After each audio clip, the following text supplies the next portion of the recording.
Shalom sahabat Repa yang terkasih dalam Tuhan.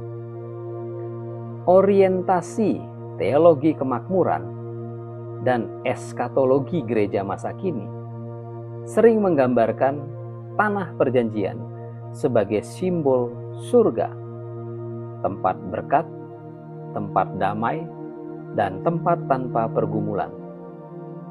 Tapi benarkah itu maksud Tuhan?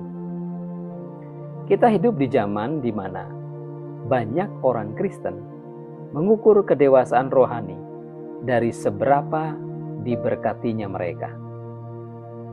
Rumah yang lebih besar, pelayanan dengan jemaat yang lebih ramai, atau akun sosial yang lebih viral. Namun jika tanah perjanjian hanyalah tempat berkat, mengapa Yosua dan bangsa Israel harus berperang habis-habisan di sana? Inilah keresahan saya, sahabat. Apakah kita masih mengerti arah perjalanan iman kita ini? Apakah kita menuju ke tanah janji untuk menikmati kenyamanan atau untuk menjalankan tanggung jawab panggilan? Hari ini kita akan melihat bagaimana penyeberangan Sungai Yordan dalam Kitab Yosua pasal 3 bukanlah perjalanan menuju surga, tetapi panggilan untuk berjuang bersama Tuhan di dunia nyata. Bangsa Israel dalam Kitab Yosua pasal 3 berada di persimpangan sejarah. 40 tahun hidup dalam padang gurun telah membentuk mereka menjadi umat yang tergantung penuh pada Tuhan. Tapi juga mereka belum matang secara tanggung jawab nasional. Mereka baru saja kehilangan Musa, pemimpin spiritual yang menjadi simbol kehadiran Allah. Kini, Yosua berdiri sebagai penerus yang harus membawa bangsa itu ke tanah perjanjian. Secara sosiohistoris, penyeberangan Sungai Yordan bukan hanya peristiwa mujizat air terbelah. Itu adalah ritus peralihan bangsa dari komunitas penggembara menjadi komunitas yang menetap dan berdaulat. Tafsiran Alkitab menunjukkan bahwa tindakan ini menandai perubahan paradigma dari ketergantungan pasif pada roti mana menuju tanggung jawab aktif untuk bercocok tanam, bertempur, dan memimpin bangsa sendiri. Air Sungai Yordan yang berhenti mengalir adalah simbol teologis dari transisi identitas. Bahwa Allah yang dulu menuntun dari belakang kini berjalan di depan lewat tabut perjanjian. Sungai itu menjadi garis pemisah antara iman yang hanya menunggu dengan iman yang bertindak. Kata Ibrani untuk menyeberang yang dipakai ayat ini adalah avar, yang berarti bukan sekadar berpindah tempat, tetapi melewati dengan maksud menaklukkan. Ini penting. Tujuan penulis bukan menggambarkan perjalanan wisata rohani, melainkan strategi penaklukan yang dimulai dengan tindakan iman.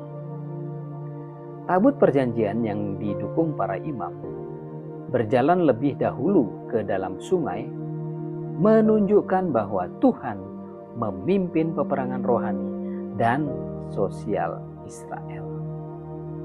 Jadi, tujuan penulis kitab Yosua bukan sekadar menunjukkan kesetiaan Allah, tapi juga menegaskan bahwa janji Tuhan menuntut partisipasi umat dalam kerja keras dan ketaatan.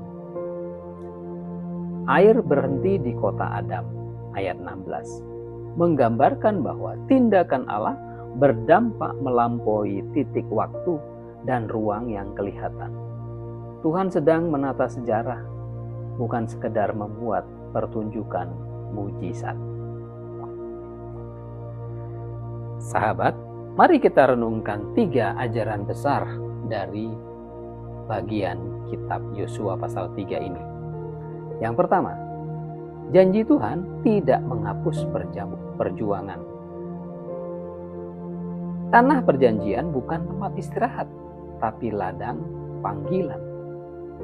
Banyak orang Kristen berhenti bertumbuh karena berpikir bahwa berkat adalah akhir dari perjalanan iman. Padahal setiap janji Tuhan justru membuka babak baru tanggung jawab.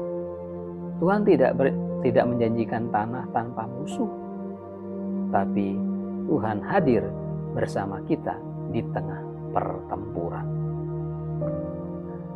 Hal yang kedua, mujizat terjadi setelah langkah iman. Air Sungai Yordan tidak berhenti dulu, baru imam melangkah. Justru kebalikannya, imam melangkah lebih dahulu, barulah air Sungai Yordan berhenti. Inilah prinsip rohani yang hilang di gereja modern. Kita terlalu menunggu bukti sebelum melangkah. Tuhan sedang mencari umat yang berani menginjak air tanpa tahu kapan arus itu akan berhenti. Karena iman sejati selalu mendahulukan logika manusia. Hal yang ketiga, tanah janji adalah tempat misi. Ketika Israel menyeberangi Yordan, mereka masuk ke tanah atau ke dunia yang penuh bangsa lain. Ini bukan akhir, tapi awal panggilan misioner Allah. Bagi kita sekarang, menyeberang berarti masuk ke dunia kerja, sosial, dan pelayanan untuk membawa kerajaan Allah hadir di bumi. Tanah perjanjian bukan akhir perjalanan rohani. Itu adalah pelayanan yang sesungguhnya. Sahabat, kita sering berpikir surga adalah tanah perjanjian. Padahal Yosua tidak sedang menuju surga. Ia menuju ke tanggung jawab sejarah. Begitu juga kita. Tuhan tidak memanggil kita keluar dari dunia, tapi mengutus kita ke dalam dunia.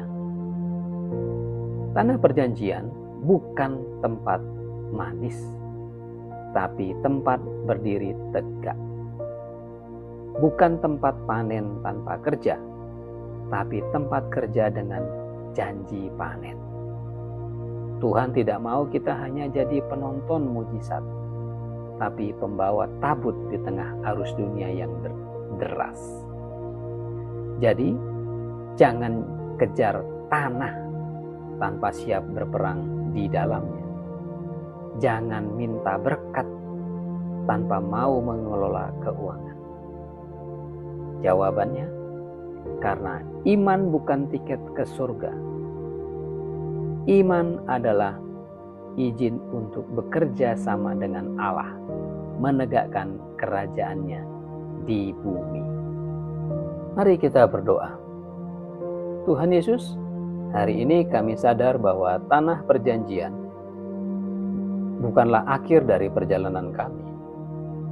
Justru menjadi awal dari panggilan.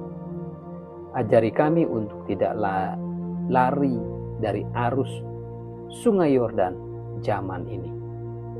Beri kami keberanian untuk menginjak air itu, meski kami hidup gemetar.